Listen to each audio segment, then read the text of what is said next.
നമസ്കാരം. ഇന്ന് പരിചയപ്പെടുന്നത് ഈ സ്റ്റേഷൻ ഹീലിംഗ് ടെക്നിക്കായിട്ടുള്ള നമ്മുടെ ഗ്വാഷ എന്നുള്ള ഈ ഒരു ടെക്നിക്കാണ്. അത് നമ്മുടെ സ്കിന്നിനെ നല്ല യങ് ആയിട്ട് ഇരുത്താനും അല്ലെങ്കിൽ ഫേസിന് നല്ലൊരു കൊളാജൻ പ്രൊഡക്ഷനൊക്കെ കൂടുന്നത് പോലെ നമ്മുടെ ഫേസ് സാഗ് ചെയ്യുന്നത് കുറയ്ക്കാനും ആ ഒരു ഫൈൻ ലൈൻസും പ്രശ്നങ്ങളൊന്നും ഇല്ല, അത് നല്ല ഗ്ലോ ആൻഡ് സപ്പിളായിട്ട് ഇരുത്താനൊക്കെ സഹായിക്കുന്ന ഒരു ടിപ്പാണ് ഗ്വാഷ എന്ന് പറയുന്നത്. കാണുന്നുണ്ടായിരിക്കും. ഇത് വളരെ സിമ്പിളായിട്ട് ചെയ്യാൻ പറ്റുന്നതാണ്. അതുപോലെ തന്നെ ജെയ്ഡ് റോളറിനെ കുറിച്ച് നമുക്ക് എല്ലാവർക്കും പരിചയമുള്ളതാണ്, നിങ്ങൾ ചെയ്തിട്ടുള്ളവരുമായിരിക്കും. പക്ഷേ ഇതിനേക്കാൾ ഒന്നുകൂടെ നമുക്ക് ഇഫക്റ്റ് പെട്ടെന്ന് തോന്നുന്നത് ഇതുപോലുള്ള ഗ്വാഷയുടെ പ്രയോഗങ്ങളാണ് പലപ്പോഴും തന്നെ. ലിംഫ് നോഡ് ഡ്രൈനേജിനെയൊക്കെ തന്നെ പ്രൊമോട്ട് ചെയ്യുന്നുണ്ട്. അതുപോലെ ഒന്ന് ആക്റ്റീവാക്കി വെക്കുന്നത് കൊണ്ടും ഇത് നമുക്ക് പല ഭാഗങ്ങളിൽ ഉപയോഗിക്കാൻ പറ്റും. ഇത് ഫേസിൽ മാത്രമല്ല കേട്ടോ, കയ്യിലും കാലിലും ഒക്കെ നമ്മൾ ഉപയോഗപ്പെടുത്താറുണ്ട്. അതുപോലെ തന്നെ നമുക്ക് ഫേസിൽ ചെയ്യുമ്പോൾ വരുന്ന മാറ്റങ്ങൾ ഇതൊക്കെയാണ്. സർക്കുലേഷൻ നന്നായിട്ട് കൂട്ടാൻ സഹായിക്കുന്നുണ്ട്. അതുകൊണ്ട് തന്നെ ഓക്സിജൻ സപ്ലൈ കൂടുന്നത് കൊണ്ട് നല്ലൊരു പ്രസരിപ്പും ഉന്മേഷവും ആ ഒരു സപ്പിളായിട്ട് ഇരുത്താനൊക്കെ സഹായിക്കും. പിന്നെ ഈ പറഞ്ഞതുപോലെ അത് ഉപയോഗിക്കുന്ന സമയത്ത് കുറച്ച് കാര്യങ്ങൾ ശ്രദ്ധിക്കാനും കൂടെ ഉണ്ട്. അത് ഞാൻ വഴിയെ പറയാം. സൈനസ് ഭാഗങ്ങളിലൊക്കെ തന്നെ ഒരു പ്രഷർ കൊടുക്കുന്നത് കൊണ്ട് നമുക്കിത് മൈഗ്രെയിൻ പ്രശ്നങ്ങളൊക്കെ കുറയ്ക്കാനും കൂടെ സഹായിക്കുന്നു എന്നുള്ളതാണ് കണ്ടെത്തിയിട്ടുള്ളത്. അതുപോലെ തന്നെ മുഖത്ത്, കണ്ണിന് ചുറ്റും മുഖത്തൊക്കെ തന്നെ ഒരു പഫിനെസ്, നീര് വന്നതുപോലെ മുഖം വീർത്തിരിക്കുന്നത് കാണാറില്ലേ, അതൊക്കെ മാറ്റാൻ സഹായിക്കും. പിന്നെ പലരും ചോദിക്കാറുണ്ട് ഡബിൾ ചിന്ന് മാറുമോ, ഫേസിൻ്റെ ഷേപ്പേ മാറിപ്പോകുമോ എന്നല്ല. അത് ഷേപ്പ് ഞൊടിയിടയിൽ മാറ്റുക അല്ലെങ്കിൽ ഡബിൾ ചിൻ മാറ്റുക എന്നുള്ളൊരു ഉദ്ദേശമല്ല. പൊതുവേ നമുക്ക് അതിനൊരു ഷേപ്പ് വരും ഫേസിന്. സ്കിന്നൊക്കെ സാഗ് ചെയ്തൊക്കെ ഉണ്ടെങ്കിൽ അത് മാറ്റുന്നതും ഫൈൻ ലൈൻസ് മാറുന്നതും ഒക്കെ വരുമ്പോൾ ചെറിയൊരു വ്യത്യാസം നമുക്ക് തോന്നപ്പെടാം. അത് പല രീതിയിൽ വ്യാഖ്യാനിക്കപ്പെടുന്നു എന്നുള്ളതേ ഉള്ളൂ. അപ്പോൾ ഇതെങ്ങനെയാണ് ചെയ്യുന്നത്, ഏത് സമയത്തൊക്കെ ചെയ്യണം, എത്ര ടൈം ചെയ്യണം എന്നൊക്കെ സംശയം വരാം അല്ലേ. ഇതിൽ നമുക്ക് ചെയ്യേണ്ടത് ദിവസമൊന്നും ഫോളോ ചെയ്യേണ്ട ആവശ്യമില്ല. പിന്നെ നിങ്ങൾ എപ്പോഴും ശ്രദ്ധിക്കേണ്ടത്, നമ്മൾ വാഷ് ചെയ്ത് ഉടനെ തന്നെ ഫേസിൽ അങ്ങനെ ഒരു പ്രക്രിയ നടത്തരുത്. ആദ്യം ചെയ്യേണ്ടത് ഏതെങ്കിലും എസെൻസ്, നമ്മുടെ കോസ്റെക്സിൻ്റെ ഒക്കെ സ്നെയിൽ മ്യൂസിൻ പോലുള്ള എസെൻസ് ഒക്കെ ഉണ്ടല്ലോ, അങ്ങനെയുള്ള വല്ലതും ഉപയോഗിക്കാം. അതല്ലെങ്കിൽ അലോവേര ജെല്ല് ഉപയോഗിക്കാം. ഒരു മോയ്സ്ചറൈസിങ് ക്രീം ഉപയോഗിക്കാം. അല്പം സ്മൂത്ത് ആയിരിക്കണം. റഫായിട്ടുള്ള ഒരു സ്കിൻ സർഫസിൽ ഇത് ചെയ്യരുത് എന്നുള്ളതാണ്. അപ്പോൾ പിന്നെ ശ്രദ്ധിക്കാനുള്ളത്, ബ്രേക്ക് ഔട്ട്സും കാര്യങ്ങളൊക്കെ ഉള്ളവരാണെങ്കിൽ അത് നമ്മളിങ്ങനെ ചെയ്ത് ചിലപ്പം പസ് പുറത്തേക്ക് വന്ന് സ്പ്രെഡ് ആവാനുള്ള ചാൻസ് ഒക്കെ ഉണ്ട്. അങ്ങനത്തെ പ്രശ്നങ്ങളൊക്കെ ഉള്ളൂ. അല്ലെങ്കിൽ നമുക്ക് വളരെ മൈൽഡായിട്ടാണ് ഇത് ചെയ്യേണ്ടത്. ഒരുപാട് പ്രഷർ കൊടുത്തിട്ട് സ്കിന്നിനെ ഹേർട്ട് ചെയ്യുന്ന പോലെ ചെയ്യരുത് കേട്ടോ. വളരെ മൈൽഡായിട്ട് ഒരു തലോടൽ പോലെ സ്കിന്നിന് തോന്നാൻ പാടുള്ളൂ.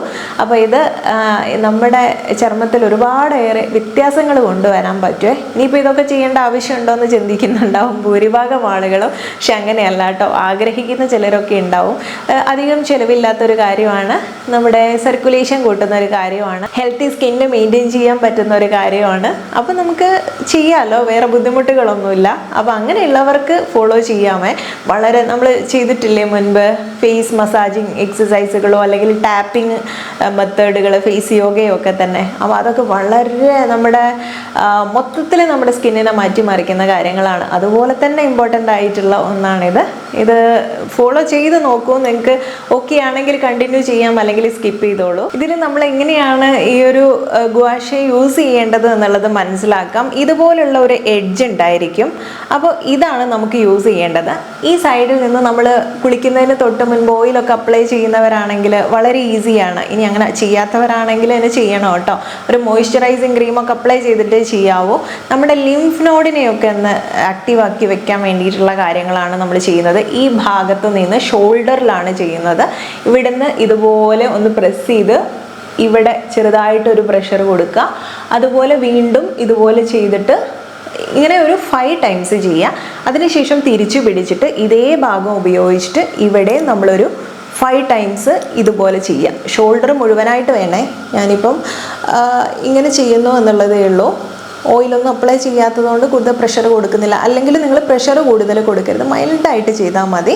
ഇനി നെക്സ്റ്റ് ചെയ്യേണ്ടത് ഇതേപോലെ തന്നെ നമുക്ക് താഴ്ഭാഗത്ത് നിന്ന് നെക്കിൻ്റെ ഒരു സൈഡിൽ നിന്ന് ഇങ്ങനെ പോയിട്ട് ഇവിടെ ചെറിയൊരു പ്രഷർ, ഇങ്ങനെ 5 ടൈംസ്, അതുപോലെ ഇങ്ങനെ 5 ടൈംസ് ചെയ്യാം. ഇതാണ് നെക്കിലും ഷോൾഡറിലുമായിട്ട് നമ്മൾ ചെയ്യേണ്ടത്. പിന്നെ നമ്മൾ ചെയ്യേണ്ട ഒരു കാര്യം, ഇതുപോലെ പിടിക്കാം. കണ്ടോ? ഇങ്ങനെ പിടിച്ചതിന് ശേഷം 2 ഫിംഗർ ഇവിടെ സെൻട്രലായിട്ട് വെച്ചതിന് ശേഷം ഈ ഭാഗത്ത് നിന്ന്, നിങ്ങൾ ശ്രദ്ധിക്കുന്നുണ്ടോ, ഈ ഭാഗമാണ് നമുക്ക് വേണ്ടത്. ഇവിടെ നിന്ന് മൈൽഡായിട്ട് ഇവിടെ വരെ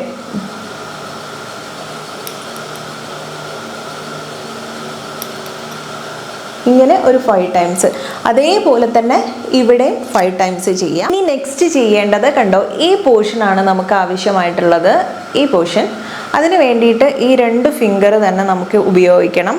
ഈ സൈനസിൻ്റെ ഭാഗം അല്ലെങ്കിൽ ഈ മൂക്കിൻ്റെ ഭാഗത്ത് വെച്ചതിന് ശേഷം ഇവിടെയുള്ള ഈ സ്കിന്നിനെ നമ്മളൊന്ന് ലിഫ്റ്റ് ചെയ്യുകയാണ് വേണ്ടത്. ഈ പോർഷൻ തന്നെ ഉപയോഗിക്കണം. ഇത് വെച്ചിട്ട് ഇതുപോലെ വളരെ മൈൽഡായിട്ട്, ഞാനിപ്പം സ്കിന്നിൽ ടച്ച് ചെയ്യുന്നില്ല കാരണം ഓയിൽ ഉപയോഗിക്കാത്തത് കാരണം, ഇതുപോലെ നമ്മളൊന്ന് മസാജ് ചെയ്ത് ഒരു 5 ടൈംസ് ചെയ്യുക. അതിനുശേഷം ഇത് തിരിച്ചു പിടിച്ച് നോസിൽ വെച്ച് ഇങ്ങോട്ടും 5 ടൈംസ് ചെയ്യുന്നു. അതുപോലെ ഈ 2 വിരലുകൾ തന്നെ മൂക്കിന് മുകളിലായിട്ട് മുഴുവൻ മറയുന്നത് രീതിയിലായിട്ട് വെക്കുക. അതിനുശേഷം ഇവിടുന്ന് കണ്ടോ, ഈ സൈനസ് ഏരിയ വരെ വരുന്ന രീതിയിൽ നമുക്ക് ഒരു 5 ടൈംസ് ചെയ്യാം. ഇതേപോലെ തിരിച്ചും അതുപോലെ തന്നെ 5 ടൈംസ് ചെയ്യാം. നെക്സ്റ്റ് വീണ്ടും നമ്മൾ ഉപയോഗിക്കുന്നത് ഈ ഹാർട്ട് ഷേപ്പാണ്. 2 ഫിംഗർ എടുക്കാം, ഇവിടെ സെൻറ്റർ പോർഷനിൽ വെക്കാം. അതിനുശേഷം പുരികത്തിന് നമ്മുടെ ഐബ്രോസിൻ്റെ താഴെ മുകളിലുമായിട്ട് ഈ ഹാർട്ട് ഷേപ്പ് വരുന്ന രീതിയിൽ നമുക്ക് പിടിക്കാം.